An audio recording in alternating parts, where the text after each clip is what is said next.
Punjabi radio USA ਸੁਣ ਰਹੇ ਸਾਰੇ ਸਰੋਤਿਆਂ ਨੂੰ ਬਲਵਿੰਦਰ ਕੌਰ ਵੱਲੋਂ ਪਿਆਰ ਭਰੀ ਸਤਿ ਸ਼੍ਰੀ ਅਕਾਲ। ਤੇ ਜੀ ਸਰੋਤਿਓ, ਪ੍ਰੋਗਰਾਮ ਖਬਰ ਤੇ ਨਜ਼ਰ ਪ੍ਰੋਗਰਾਮ ਦੇ ਵਿੱਚ ਸਾਡੇ ਨਾਲ ਹੋਣਗੇ ਮੈਂਟੂ ਗੁਰਸਰੀਆ ਜੀ। ਦੱਸਣਗੇ ਕਿ ਭਾਰਤ ਵਿੱਚ ਜਾਂ ਪੰਜਾਬ ਦੇ ਵਿੱਚ ਕਿਸ ਤਰ੍ਹਾਂ ਦੀ ਉਥਲ ਪੁਥਲ ਹੋ ਰਹੀ ਆ। ਉਹਨਾਂ ਦੇ ਨਾਲ ਗੱਲਬਾਤ ਕਰਾਂਗੇ। ਸਾਡੇ ਨਾਲ ਜੁੜ ਚੁੱਕੇ ਨੇ ਮੈਂਟੂ ਗੁਰਸਰੀਆ ਜੀ। ਸਤਿ ਸ਼੍ਰੀ ਅਕਾਲ, ਸਵਾਗਤ ਹੈ ਜੀ। ਜੀ ਸ਼ੁਕਰੀਆ ਜੀ, ਸਾਰਿਆਂ ਨੂੰ ਸਤਿ ਸ਼੍ਰੀ ਅਕਾਲ।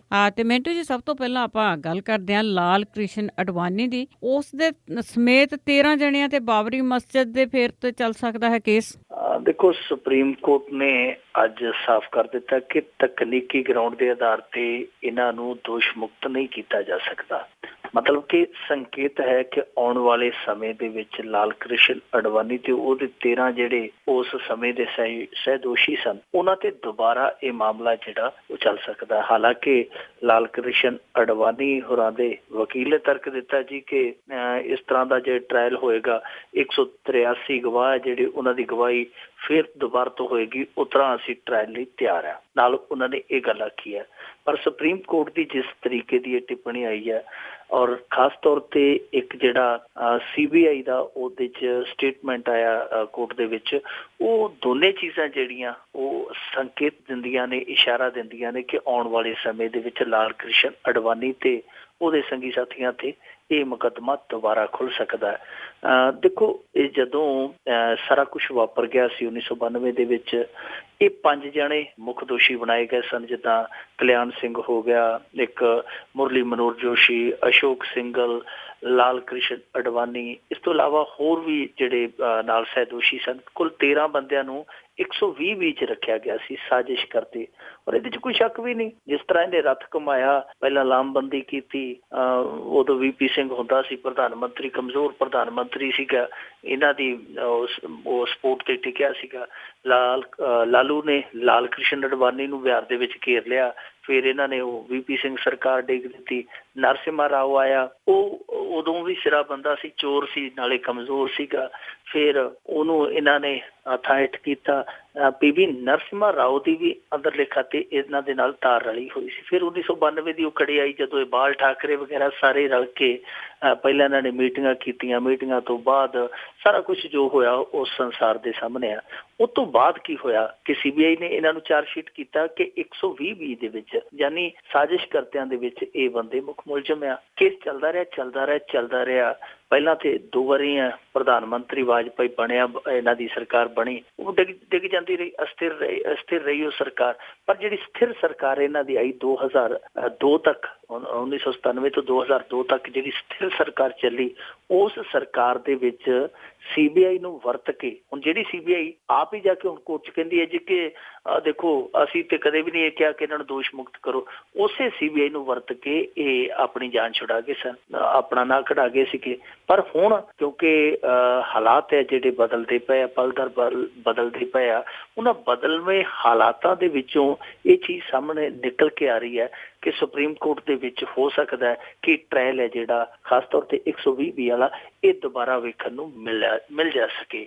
ਉਸ ਤਰ੍ਹਾਂ ਕੁਛ ਬੰਦੇ ਜਿਹੜੇ ਇਹ ਲੜਾਈ ਲੜਦੇ ਮਰ ਗਏ ਆ, ਕੁਛ ਬਿਲਕੁਲ ਮਰਨ ਦੇ ਕਿਨਾਰੇ ਤੇ ਆ, ਜਿਨ੍ਹਾਂ ਨੇ ਇਹਨਾਂ ਦੇ ਵਿਰੁੱਧ ਲੜਾਈ ਲੜੀ ਕਿ ਹਾਂ ਭਾਈ ਜਿਨ੍ਹਾਂ ਨੇ ਮਸਜਿਦ ਡੇਗੀ ਉਹਨਾਂ ਦੇ ਨਾਲੋਂ ਇਹ ਵੱਡੇ ਗੁਨਾਹਗਾਰ ਆ, ਕਿਉਂਕਿ ਇਹਨਾਂ ਨੇ ਲੋਕਾਂ ਨੂੰ ਉਕਸਾਇਆ, ਇਹਨਾਂ ਨੇ ਲੋਕਾਂ ਨੂੰ ਭਰਮਤ ਕੀਤਾ, ਲੋਕਾਂ ਨੂੰ ਭਰਮਾਇਆ। ਫਿਰ ਉਸ ਤੋਂ ਬਾਅਦ ਜਿਹੜਾ ਉੱਥੋਂ ਦਾ ਮੁੱਖ ਮੰਤਰੀ ਸੀ ਖਾਸ ਤੌਰ ਤੇ ਉਸ ਵੇਲੇ ਦਾ ਕਲਿਆਣ ਸਿੰਘ, ਉਹਨੇ ਜਿਸ ਤਰੀਕੇ ਨਾਲ ਪ੍ਰਸ਼ਾਸਨ ਦੀਆਂ ਮੁਸ਼ਕਾਂ ਬੰਨ੍ਹ ਦਿੱਤੀਆਂ, ਇਹ ਸਾਰਾ ਕੁਛ ਹੈ ਜਿਹੜਾ ਉਹ ਇੱਕ ਲੜਾਈ ਦੇ ਰੂਪ ਦੇ ਵਿੱਚ ਚੱਲਦਾ ਆ। ਇਹਨਾਂ ਦੇ ਵਿਰੋਧੀ ਖਾਸ ਤੌਰ ਤੇ ਮੁਸਲਿਮ ਭਾਈਚਾਰੇ ਦੇ ਕੁਛ ਜਿਹੜੇ ਆਗੂ ਸਨ, ਲੰਬਰਦਾਰ ਸਨ, ਉਹਨਾਂ ਨੇ ਲੜਾਈ ਲੜੀ, ਸਟਰਗਲ ਕੀਤਾ, ਪਰ ਉਹਨਾਂ ਦੇ ਵਿੱਚੋਂ ਬਹੁਤੇ ਇਸ ਲੜਾਈ ਨੂੰ ਹਾਰ ਕੇ ਬਹਿ ਗਏ ਜਾਂ ਇਸ ਸੰਸਾਰ ਤੋਂ ਤੁਰ ਗਏ। ਕੁਛ ਕੁ ਬਚੇ ਆ ਜਿਹੜੇ ਇਸ ਲੜਾਈ ਨੂੰ ਹਾਲੇ ਅੱਗੇ ਤੋਰਦੇ ਪਏ ਆ।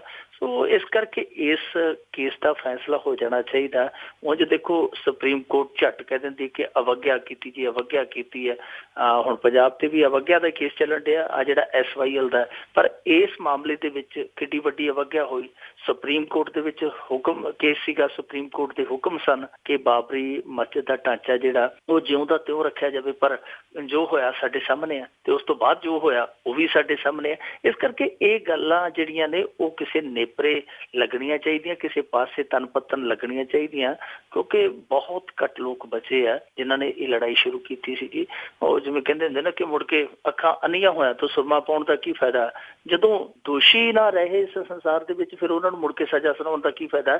ਜਿਹੜੇ ਹੈਗੇ ਆ, ਜਿਹੜੇ ਇਸ ਸਮੇਂ ਆਪਣੀ ਜ਼ਿੰਦਗੀ ਦੇ ਅੰਤਲੇ ਪੜਾਅ ਦੇ ਵਿੱਚ ਆ, ਉਹਨਾਂ ਦੇ ਕਾਰਨਾਮਿਆਂ ਦਾ ਫੈਸਲਾ ਉਹਨਾਂ ਦੇ ਜਿਉਂਦੇ ਜੀ ਹੋ ਜਾਣਾ ਚਾਹੀਦਾ। ਮੈਨੂੰ ਤਾਂ ਲੱਗਦਾ ਅਦਾਲਤਾਂ ਵੀ ਇਹ ਚਾਹੁੰਦੀਆਂ ਕਿ ਇਹ ਆਪਣਾ ਟਾਈਮ ਐਸੇ ਤਰ੍ਹਾਂ ਹੀ ਕੱਢ ਜਾਣ ਤਾਂ ਉਸ ਤੋਂ ਬਾਅਦ ਹੀ ਕੁਛ ਨਾ ਕੁਛ ਸੁਣਾਈਏ। ਤੇ ਅੱਗੇ ਆਪਾਂ ਹਰਿਆਣੇ ਦੀ ਗੱਲ ਕਰਦੇ ਹਾਂ। ਉਸ ਦੇ ਵਿੱਚ ਇੱਕ ਦਲਿਤ ਦੇ ਘੋੜੀ ਚਾੜਨ ਤੋਂ ਪਿੱਛੋਂ ਦਬੰਗਾਂ ਦੇ ਡਰੋਂ ਦਲਿਤਾਂ ਨੇ ਪਿੰਡ ਛੱਡਿਆ। ਕਰਨਾਲ ਦੇ ਲਾਗੇ ਪਿੰਡ ਹੈ ਜੀ ਸੱਗਾ, ਉਸ ਪਿੰਡ ਦੇ ਵਿੱਚ ਇਹ ਘਟਨਾ ਵਾਪਰੀ ਆ। ਉੱਥੇ ਰਾਜਪੂਤ ਬਰਾਦਰੀ ਹੈ ਜ਼ਿਆਦੀ ਉਸ ਪਿੰਡ ਦੇ ਵਿੱਚ, ਤੇ ਜਾਂ ਫਿਰ ਦਲਿਤ ਬਰਾਦਰੀ ਹੈ। ਦਲਿਤ ਬਰਾਦਰੀ ਦਾ ਵਿਆਹ ਸੀਗਾ, ਮੁੰਡਾ ਘੋੜੀ ਚੜਿਆ। ਉਹ ਘੋੜੀ ਚੜਨ ਦੀ ਜਿਹੜੀ ਰਸਮ ਆ ਉਹ ਨਿਭਾਈ ਗਈ, ਪਰ ਇਹ ਜਿਹੜੀ ਰਸਮ ਸੀ ਇੱਕ ਦਲਿਤ ਵੱਲੋਂ ਨਿਭਾਈ ਗਈ। ਇਸ ਕਰਕੇ ਦਬੰਗਾਂ ਨੂੰ ਜਾਂ ਸਵਰਨ ਜਾਤੀਆਂ ਨੂੰ ਕਹਿ ਲਓ, ਜਾਂ ਉਹਨਾਂ ਲੋਕਾਂ ਨੂੰ ਕਹਿ ਲਓ ਜਿਹੜੇ ਆਪਣੇ ਆਪ ਨੂੰ ਉੱਚੇ ਹੋਣ ਦਾ ਭਰਮ ਪਾਲੀ ਬੈਠੇ ਆ, ਉਹਨਾਂ ਲੋਕਾਂ ਨੂੰ ਇਹ ਚੀਜ਼ ਨਾਗਵਾਰ ਗੁਜ਼ਰੀ। ਉਹਨਾਂ ਨੇ ਉਹ ਇਹ ਰਸਮ ਸੀਗੀ ਜਿਹੜੀ ਘੋੜਚੜੀ ਦੀ ਰਸਮ ਸੀਗੀ ਰੁਕਵਾ ਦਿੱਤੀ ਗਈ।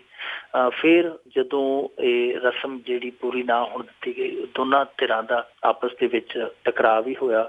ਟਕਰਾਅ ਤੋਂ ਬਾਅਦ ਨੌਬਤ ਜਿਹੜੀ ਪੱਥਰਬਾਜ਼ੀ ਤੱਕ ਪਹੁੰਚ ਗਈ। ਦੋਵੇਂ ਜਿਹੜੇ ਵਰਗ ਸਨ ਆਪਸ ਦੇ ਵਿੱਚ ਖੂਬ ਟਕਰਾਏ, ਪਰ ਇਸ ਦੌਰਾਨ ਕਿਤੇ ਵੀ ਪ੍ਰਸ਼ਾਸਨ ਹੈ ਜਿਹੜਾ ਉਹ ਹਰਕਤ ਦੇ ਵਿੱਚ ਨਜ਼ਰ ਨਹੀਂ ਆਇਆ। ਪ੍ਰਸ਼ਾਸਨ ਦੇ ਕੋਲੋਂ ਸਥਿਤੀ ਸੰਭਲੀ ਨਹੀਂ। ਹਾਰ ਕੇ ਫਿਰ ਦਲਿਤ ਹੈ ਜਿਹੜੇ 1-2 ਦਿਨ ਤਾਂ ਖੌਫ ਦੇ ਵਿੱਚ ਰਹੇ ਆ। ਅੱਜ ਉਹ ਪਲਾਨ ਕਰ ਗਏ ਆ, ਹਿਜਰਤ ਕਰ ਗਏ। ਉਹ ਕਹਿੰਦੇ ਕਿ ਪ੍ਰਸ਼ਾਸਨ ਸਾਨੂੰ ਕੋਈ ਭਰੋਸਾ ਹੀ ਨਹੀਂ ਦੇ ਰਿਹਾ, ਕੋਈ ਸੁਰੱਖਿਆ ਹੀ ਨਹੀਂ ਦੇ ਰਿਹਾ, ਸਾਡੀ ਹਿਫਾਜ਼ਤ ਹੀ ਨਹੀਂ ਕਰ ਰਿਹਾ, ਅਸੀਂ ਇੱਥੇ ਨਹੀਂ ਰਹਿਣਾ। ਉਹਨਾਂ ਨੇ ਕਰਨਾਲ ਸ਼ਹਿਰ ਵੱਲ ਨੂੰ ਚਾਲੇ ਪਾ ਦਿੱਤੇ। ਹਾਲਾਂਕਿ ਪ੍ਰਸ਼ਾਸਨ ਨੇ ਮੋੜਨ ਦੀ ਕੋਸ਼ਿਸ਼ ਕੀਤੀ ਹੈ ਪਰ ਉਹ ਮੁੜੇ ਨਹੀਂ। ਉਹ ਕਹਿੰਦੇ ਕਿ ਸਾਡੀ ਸੁਰੱਖਿਆ ਹੀ ਯਕੀਨੀ ਨਹੀਂ, ਅਸੀਂ ਇੱਥੇ ਰਹਿ ਕੇ ਆਪਦੇ ਜਵਾਕ ਥੋੜੀ ਮਰਵਾਉਣੇ ਆ। ਇਹ ਇਸ ਤਰ੍ਹਾਂ ਦੀ ਮੇਰੇ ਖਿਆਲ ਦੇ ਨਾਲ ਮਹੀਨੇ ਦੇ ਵਿੱਚ ਦੂਜੀ ਘਟਨਾ ਮਿਰਚਪੁਰ ਕਾਂਡ ਜਿਹੜਾ ਹੋਇਆ ਸੀ, ਉਸੇ ਪਿੰਡ ਦੇ ਵਿੱਚ ਦੁਬਾਰਾ ਦਲਿਤਾਂ ਦੇ ਨਾਲ ਇਸ ਤਰ੍ਹਾਂ ਦੀ ਗੱਲਬਾਤ ਹੋਈ। ਦਲਿਤਾਂ ਨੇ ਉੱਥੋਂ ਵੀ ਪਲਾਨ ਕੀਤਾ ਸੀ। ਇਸ ਤਰ੍ਹਾਂ ਦੀਆਂ ਜਿਹੜੀਆਂ ਘਟਨਾਵਾਂ ਵਾਪਰਦੀਆਂ, ਇਹੋ ਜਿਹੀ ਇੱਕ ਘਟਨਾ ਜਿਹੜੀ ਉਹ ਰਾਜਸਥਾਨ ਦੇ ਵਿੱਚ ਵਾਪਰੀ ਸੀਗੀ ਪਿਛਲੇ ਸਾਲ। ਉੱਥੇ ਵੀ ਇੱਕ ਨੌਜਵਾਨ ਨੂੰ ਘੋੜੀ ਚੜੇ ਨੂੰ ਪੱਥਰ ਮਾਰ ਕੇ ਡੇਗਿਆ ਗਿਆ ਸੀਗਾ। ਪੱਥਰ ਮਾਰਨੇ ਦੂਜੀ ਜਾਤੀ ਦੇ ਲੋਕਾਂ ਨੇ ਸ਼ੁਰੂ ਕਰ ਦਿੱਤੇ ਸੀ, ਤੇ ਉਹ ਜਿਹੜਾ ਘੋੜੀ ਤੇ ਚੜਿਆ ਸੀ ਦੁੱਲਾ ਵਿਚਾਰਾ ਲਾੜਾ ਸੀਗਾ, ਘੋੜੀ ਤੋਂ ਡਿੱਗ ਪਿਆ ਸੀਗਾ। ਉੱਥੇ ਵੀ ਟਕਰਾਅ ਹੋਇਆ ਸੀ। ਇਹ ਘਟਨਾਵਾਂ ਭਾਰਤ ਲਈ ਸ਼ਰਮਨਾਕ ਨੇ, ਖਾਸ ਤੌਰ ਤੇ ਉਦੋਂ ਕਿ ਸਾਡੇ ਇੱਥੇ ਇੱਕ ਵਾਰੀ ਇਹ ਹੋਇਆ ਕਿ ਇੱਕ ਮਾਈ ਦੀ ਮੌਤ ਹੋ ਗਈ। ਉਸ ਮਾਈ ਦੀ ਮਈਅਤ ਲਈ ਜਾਂਦੇ ਸਨ। ਅੱਗੇ ਦਬੰਗਾਂ ਦੀ ਪੈਲੀ ਸੀ, ਸਵਰਨ ਜਾਤੀਆਂ ਦੀ ਪੈਲੀ ਸੀ। ਉਹਨਾਂ ਨੇ ਕਿਹਾ ਕਿ ਭਾਈ ਅਸੀਂ ਇਸ ਲਾਸ਼ ਨੂੰ ਇੱਥੋਂ ਲੰਘਣ ਨਹੀਂ ਦੇਣਾ, ਅਸੀਂ ਇਸ ਜਨਾਜ਼ੇ ਨੂੰ ਇੱਥੋਂ ਨਹੀਂ ਲੰਘਣ ਦੇਣਾ। ਤੁਸੀਂ ਐਂ ਕਰੋ ਭਾਈ, ਉਹ ਰਾਹ ਜਾਂਦਾ, ਉਸ ਰਾਹ ਥਾਣੀ ਇਸ ਜਨਾਜ਼ੇ ਨੂੰ ਲੈ ਕੇ ਜਾਓ। ਤੇ ਕਮਾਲ ਦੀ ਗੱਲ ਹੈ ਕਿ ਜਿਹੜਾ ਰਾਹ ਸੀਗਾ, ਉਸ ਰਾਹ ਦੇ ਵਿੱਚ 1.5 ਏਕੜ ਦਾ ਇੱਕ ਛੱਪੜ ਸੀ। ਉਸ ਲਾਸ਼ ਨੂੰ ਵਾਰਸਾਂ ਨੇ, ਦਲਿਤ ਵਾਰਸਾਂ ਨੇ ਮੋਢੇ ਤੇ ਚੁੱਕਿਆ ਤੇ ਮੋਢੇ ਜਿਹੜਾ ਪਾਣੀ ਸੀ ਉਹਦੇ ਚੋਂ ਲੰਘ ਕੇ ਫਿਰ ਉਹ ਸ਼ਮਸ਼ਾਨ ਘਾਟ ਤੱਕ ਪਹੁੰਚੇ ਸਨ। ਇਹੋ ਜਿਹੀਆਂ ਸ਼ਰਮਨਾਕ ਘਟਨਾਵਾਂ ਜਦੋਂ ਸਾਡੇ ਭਾਰਤ ਦੇ ਵਿੱਚ ਵਾਪਰਦੀਆਂ, ਤੇ ਫਿਰ ਜਦੋਂ ਸਾਡੇ ਇੱਥੋਂ ਦੇ ਲੋਕ, ਸਾਡੇ ਇੱਥੋਂ ਦੇ ਰਾਜਨੇਤਾ, ਸਾਡੇ ਇੱਥੋਂ ਦੇ ਹਾਕਮ ਕਹਿੰਦੇ ਆ ਕਿ ਅਮਰੀਕਾ ਦੇ ਵਿੱਚ ਜੀ ਬਹੁਤ ਨਸਲੀ ਵਿਤਕਰਾ ਹੋ ਰਿਹਾ, ਜਾਂ ਆਸਟ੍ਰੇਲੀਆ ਦੇ ਵਿੱਚ ਜਾਂ ਫਲਾਣੇ ਮੁਲਕ ਦੇ ਵਿੱਚ ਨਸਲੀ ਭੇਦਭਾਵ ਹੋ ਰਿਹਾ, ਬਹੁਤ ਧੱਕਾ ਹੋ ਰਿਹਾ ਲੋਕਾਂ ਨਾਲ। ਜਦੋਂ ਅਸੀਂ ਇਹ ਗੱਲ ਕਹਿੰਦੇ ਆ ਤੇ ਫਿਰ ਸਾਨੂੰ ਆਪਣੀ ਬੁੱਕਲ ਵੱਲ ਝਾਕਣਾ ਚਾਹੀਦਾ ਕਿ ਅਸੀਂ ਇੱਥੇ ਬੈਠੇ ਇਹ ਸਭ ਕੁਝ ਕਿਉਂ ਚੁੱਪਚਾਪ ਹੰਢਾ ਰਹੇ ਆ। ਅਸੀਂ ਵੀ ਤੇ ਸਭ ਕੁਝ ਹੀ ਬਰਦਾਸ਼ਤ ਕਰਦੇ ਪਏ ਆ।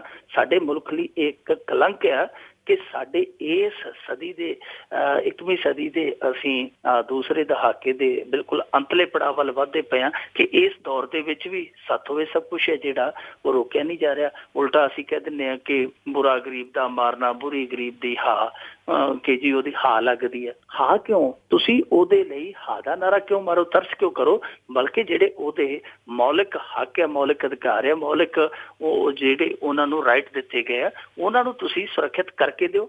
ਬਿਲਕੁਲ ਜੀ, ਸੁਰੱਖਿਅਤ ਤੇ ਕੀ ਕਰਨਾ ਹੈਗਾ ਆ। ਜਿਸ ਤਰ੍ਹਾਂ ਤੁਸੀਂ ਇਹਨਾਂ ਦੀ ਗੱਲ ਕੀਤੀ ਕਿ ਜਦੋਂ ਬਾਹਰਲੇ ਦੇਸ਼ ਵਿੱਚ ਇੱਕ ਅੱਧੀ ਘਟਨਾ ਵਾਪਰਦੀ ਆ ਤੇ ਬਹੁਤ ਗੱਲਾਂ ਕਰਦੇ ਆ। ਬਾਹਰਲੇ ਦੇਸ਼ਾਂ ਦੇ ਵਿੱਚ ਜਦੋਂ ਹੁੰਦਾ ਆ ਤੇ ਉੱਥੇ ਦੀ ਪੁਲਿਸ, ਉੱਥੇ ਦਾ ਪ੍ਰਸ਼ਾਸਨ ਇੱਕ ਕੰਧ ਬਣ ਕੇ ਖੜਦਾ ਆ ਇਮੀਗ੍ਰਾਂਟਾਂ ਲਈ, ਜਾਂ ਜਦੋਂ ਕਿਤੇ ਹੁੰਦੀ ਆ। ਪਰ ਆਹ ਘਟਨਾਵਾਂ ਡਿਜੀਟਲ ਇੰਡੀਆ ਦੇ ਵਿੱਚ ਇਸ ਤਰ੍ਹਾਂ ਦੀਆਂ ਵਾਪਰ ਰਹੀਆਂ। ਅੱਗੇ ਆਪਾਂ ਗਾਇਤਰੀ ਪ੍ਰਜਾਪਤੀ ਦੀ ਗੱਲ ਕਰਦੇ ਆ ਕਿ ਉਸ ਤੇ ਜੇਲ੍ਹ ਜਾਣ ਦਾ ਸੁਪਰੀਮ ਕੋਰਟ ਨੇ ਰਾਹ ਸਾਫ਼ ਕੀਤਾ, ਪਰ ਉਹ ਭੱਜ ਨਿਕਲਿਆ। ਕੁਝ ਟਿੰਡਾਂ ਤੇ ਕੁਝ ਰੇਹੜੀਆਂ, ਇਹ ਉਹਨਾਂ ਵਿੱਚੋਂ ਇੱਕ ਸਲੱਗ ਸੀਗਾ। ਅਸਲ ਦੇ ਵਿੱਚ ਗਾਇਤਰੀ ਪ੍ਰਜਾਪਤੀ ਸੀ ਜਿਹੜਾ, ਇਹ ਬਹੁਤ ਸਧਾਰਨ ਵਿਅਕਤੀ ਸੀਗਾ। ਕਿਸੇ ਸਮੇਂ BPL ਕਾਰਡ ਹੋਲਡਰ ਸੀਗਾ, ਪਰ ਇਹ ਜਦੋਂ ਯਾਦਵ ਪਰਿਵਾਰ ਦੇ ਪੈਰ ਘੁੱਟਣ ਤੇ ਆਇਆ ਤੇ ਫਿਰ ਇਹ BPL ਤੋਂ ਬਹੁਤ ਛੇਤੀ BMW ਬਣ ਗਿਆ, ਕਿਉਂਕਿ ਇਹ ਮੁਲਾਇਮ ਯਾਦਵ ਦੇ ਪਹਿਲਾਂ ਨਜ਼ਦੀਕ ਪਹੁੰਚਿਆ। ਉਹਦੇ ਪੈਰ ਘੁੱਟਦਾ ਹੁੰਦਾ ਸੀ, ਪੈਰ ਘੁੱਟਦਾ ਫਿਰ ਲੋਕਾਂ ਦੇ ਗਲ ਘੁੱਟਣ ਜੋਗੀ ਪਾਵਰ ਵੀ ਪਾ ਗਿਆ।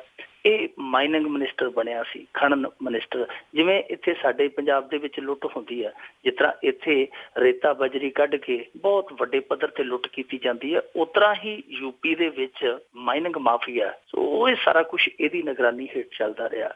ਗਾਇਤਰੀ ਪ੍ਰਜਾਪਤੀ ਦੀ ਗੁੱਡੀ ਬਹੁਤ ਛੇਤੀ ਤਾਂ ਚੜੀ, ਪਰ ਹੁਣ ਇਹਦੀ ਗੁੱਡੀ ਹੈ ਜਿਹੜੀ ਉਹ ਕਹਿ ਲਈਏ ਜਿਵੇਂ ਇਹਦੇ ਸਿਤਾਰੇ ਗਰਦਿਸ਼ ਦੇ ਵਿੱਚ ਚਲੇ ਗਏ, ਇਹਦੀ ਗੁੱਡੀ ਹੁਣ ਜਿਹੜੀ ਤੇਜ਼ੀ ਨਾਲ ਹੇਠਾਂ ਨੂੰ ਆ ਰਹੀ ਹੈ। ਉਹਦਾ ਕਾਰਨ ਹੈ ਬਲਾਤਕਾਰ ਦਾ ਕੇਸ। ਇਹਦੇ ਤੇ ਸਮਾਜਵਾਦੀ ਪਾਰਟੀ ਦੀ ਇੱਕ ਕਾਰਕੁਨ ਬੀਬੀ ਨੇ ਦੋਸ਼ ਲਾਇਆ ਸੀ ਬਲਾਤਕਾਰ ਦਾ, ਕਿ ਇਹ ਬੰਦਾ 2 ਸਾਲ ਮੈਨੂੰ ਵਰਤਦਾ ਰਿਹਾ।